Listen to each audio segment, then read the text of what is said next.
pembelajaran sosial kali ini, kita akan belajar tentang potensi sumber daya alam dan kemaritiman Indonesia.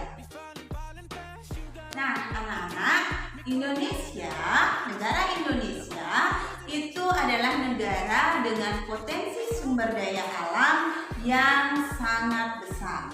Nah, negara Indonesia juga dikenal sebagai negara maritim karena 2/3 dari wilayah Indonesia itu merupakan perairan.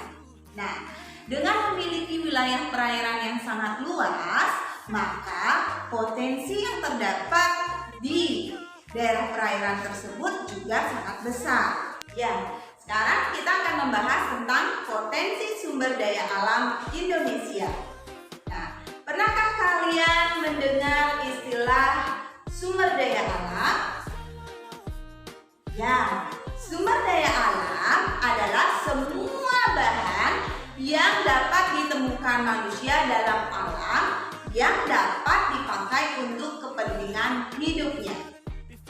Nah, bahan tersebut dapat berupa benda mati maupun benda hidup. Ya. Nah, jadi apapun yang ada di dalam alam yang dapat dipakai manusia untuk memenuhi kebutuhan hidupnya, itulah yang disebut sebagai sumber daya alam. Nah, potensi sumber daya alam dapat dilihat dari beragam bentuknya. Ada air, tanah, udara, bebatuan, kemudian bahan tambang, dan yang lainnya. Nah, sekarang kita akan membahas potensi sumber daya alam hutan dan bahan tambang.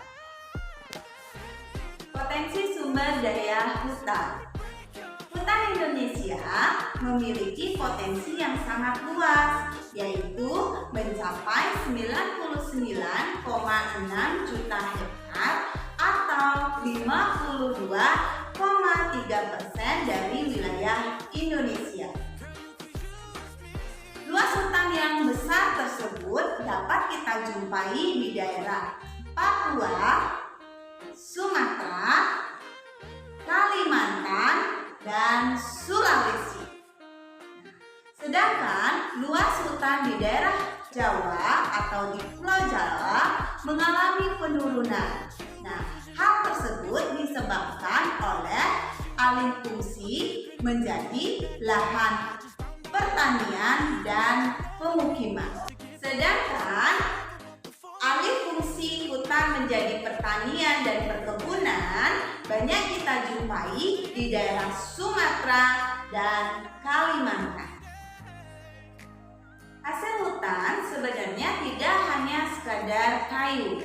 Dari hutan tropis yang dimiliki Indonesia itu bisa menghasilkan buah-buahan dan obat-obatan. Nah, namun demikian, hasil hutan yang banyak dikenal oleh penduduk Indonesia adalah hutan merupakan penghasil kayu terbesar. Nah, oleh sebab itu perlu kita ketahui bahwa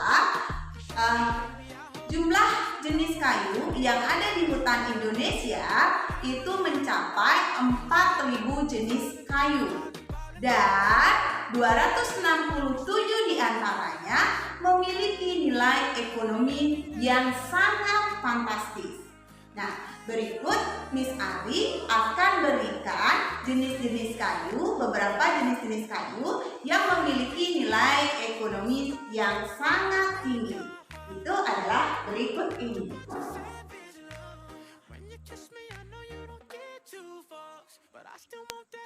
Indonesia merupakan salah satu negara di dunia yang kaya akan bahan tambang. Nah, beraneka bahan tambang itu tersedia di seluruh wilayah Indonesia. Nah, ketersediaan bahan tambang tersebut itu dapat memenuhi kebutuhan dalam negeri maupun kebutuhan luar negeri. Nah, Aktivitas pertambangan ini ternyata dapat meningkatkan devisa negara atau pendapatan negara. Nah, sekarang kita akan cari tahu daerah mana saja sih yang menghasilkan bahan tambang. Nah, sekarang anak-anak perhatikan dulu. Ini adalah peta persebaran bahan tambang di wilayah Indonesia. Nah, anak-anak simak peta berikut ini.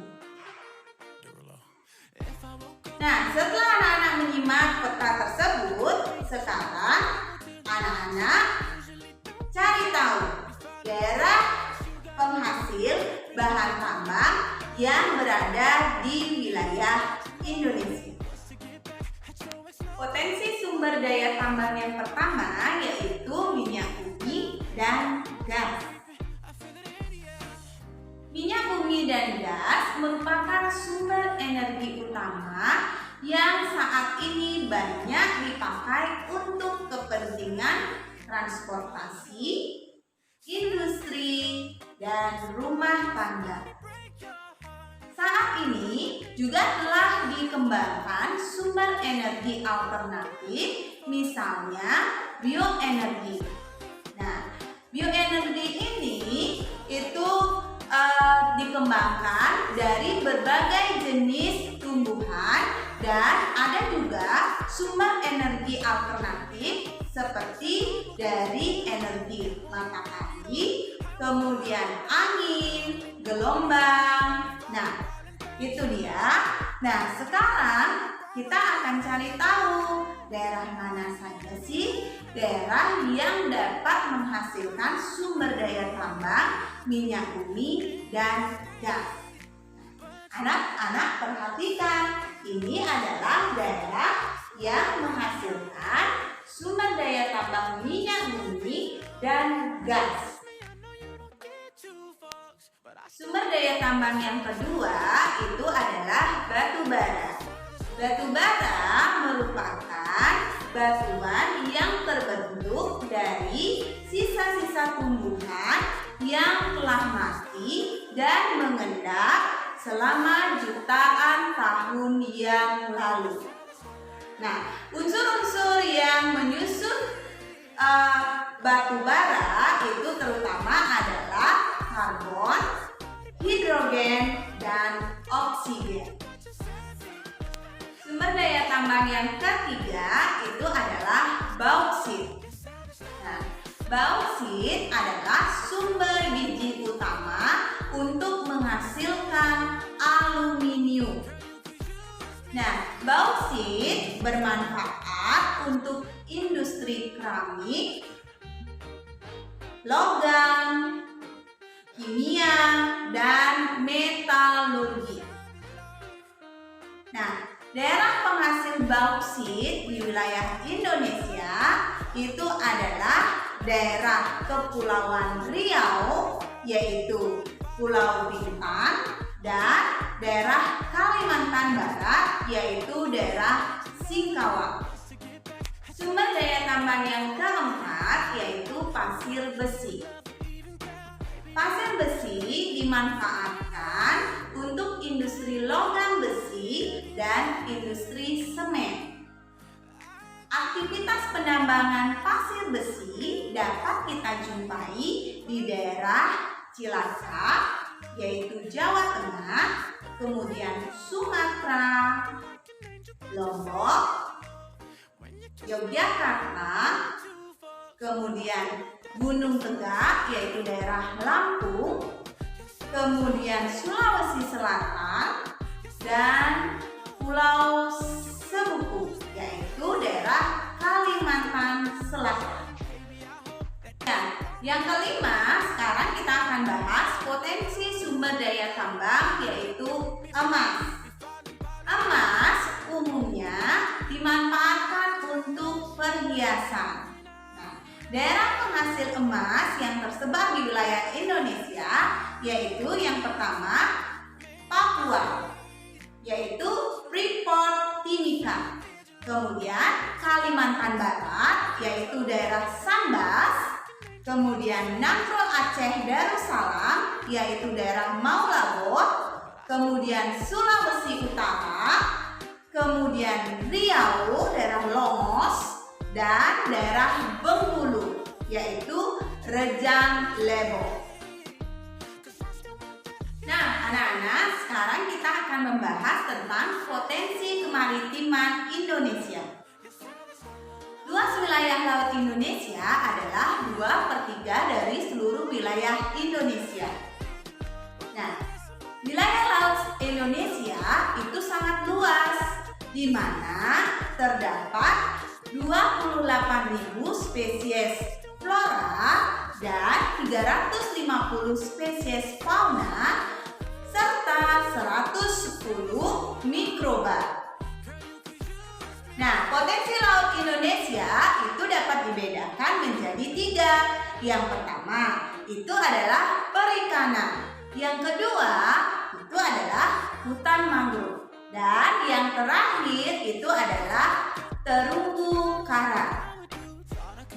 Potensi sumber daya kemaritiman yang pertama itu adalah perikanan. Sumber daya perikanan laut merupakan salah satu potensi sumber daya laut di Indonesia yang sejak dulu telah dimanfaatkan penduduk. Nah, laut Indonesia memiliki angka lestari sebesar 6,4 juta ton per tahun. Potensi lestari adalah potensi penangkapan ikan yang masih memungkinkan bagi ikan untuk melakukan regenerasi, sehingga ikan yang ditangkap tidak mengurangi populasi ikan. Karena luasnya wilayah perairan Indonesia dan potensi yang terdapat di dalamnya juga banyak, maka tidak menutup kemungkinan sering terjadi illegal fishing. Nah, daerah yang kerap kali terjadi illegal fishing adalah daerah perairan timur Indonesia, yaitu daerah Arafuru, yaitu daerah Papua. Nah, sekarang kita akan membahas tentang hutan mangrove. Nah, selain ikan, kekayaan laut Indonesia juga berada di wilayah-wilayah pesisir berupa hutan mangrove, kemudian rumput laut, pemandangan, dan lain sebagainya. Nah, hutan mangrove merupakan hutan yang dibentuk dari pasang surutnya air laut. Nah, hutan mangrove memiliki 2 fungsi. Yang pertama, fungsi ekologis, yang kedua, fungsi ekonomis.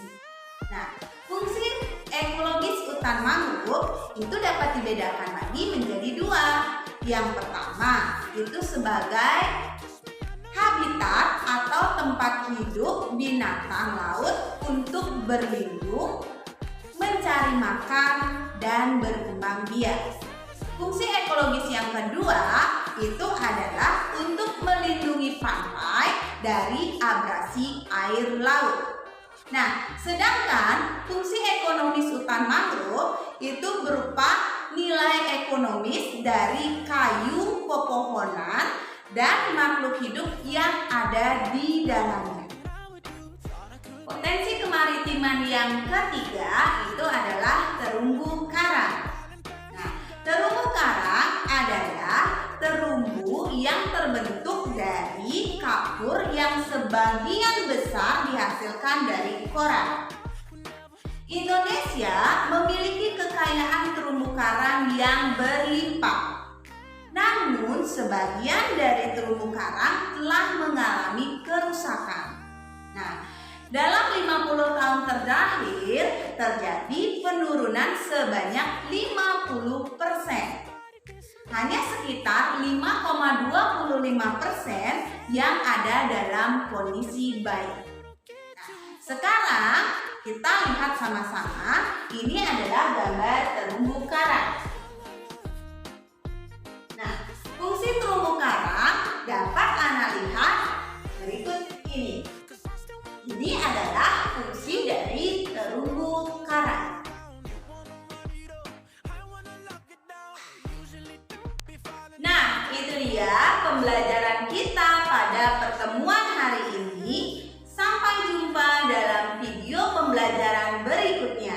Selamat belajar dan sampai jumpa.